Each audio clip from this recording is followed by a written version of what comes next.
I created this Trinity Bible study for one of my closest Jehovah Witness friends. As a fundamental Baptist myself, my Jehovah Witness friends kept telling me that we as Baptists got most of our Trinity verses out of the New Testament, and that the Old Testament doesn't teach Trinity at all.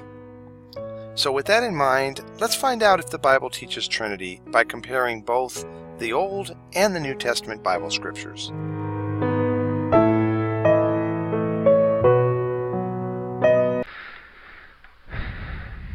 All right, so now we're going to talk about something else I thought was really interesting. The Father is our husband. Now, that's, of course, as a humankind, we leave out the sex part of it and understand what the Scriptures is talking about here. For thy Maker, this is in Isaiah 54:5, for thy Maker is thine husband, the Lord of hosts is his name, and thy Redeemer, the Holy One of Israel, the God of the whole earth, shall he be called. New World Translation basically says the same thing, and it must occur, Hosea 2:16, and it must occur in that day is the utterance of Jehovah, that you will call me my husband, and you will no longer call me my owner.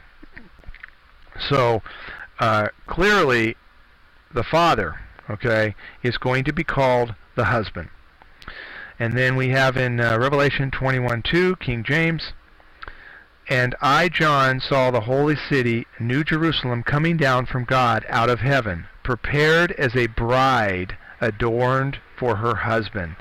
So, without reading anything else, we automatically know that the Father, and here in the New World Translation says Jehovah, that you will call me my husband. So we will all call Jehovah God our husband, in the sense that we are the bride,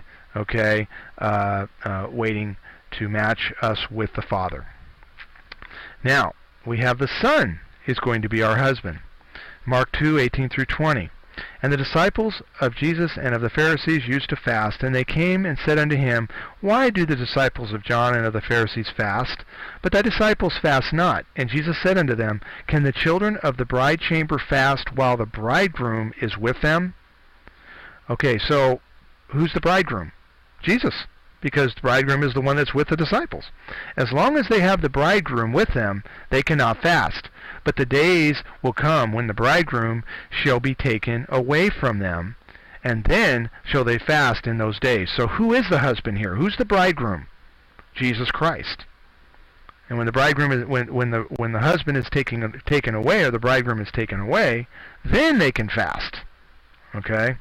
And then in the New World Translation, 2 Corinthians 11:2, it says, For I am jealous over you with a godly jealousy, for I personally promised you in marriage to one husband, that I might present you as a chastised virgin to the Christ. So, bottom line is, who is the one husband? The one husband is Christ. I have to ask the obvious question here.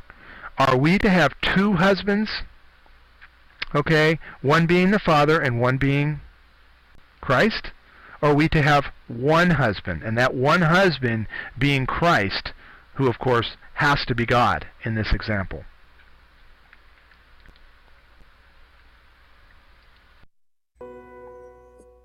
Thanks for watching. Be sure to watch the next video explaining the examples of the Old and New Testament Trinity verses.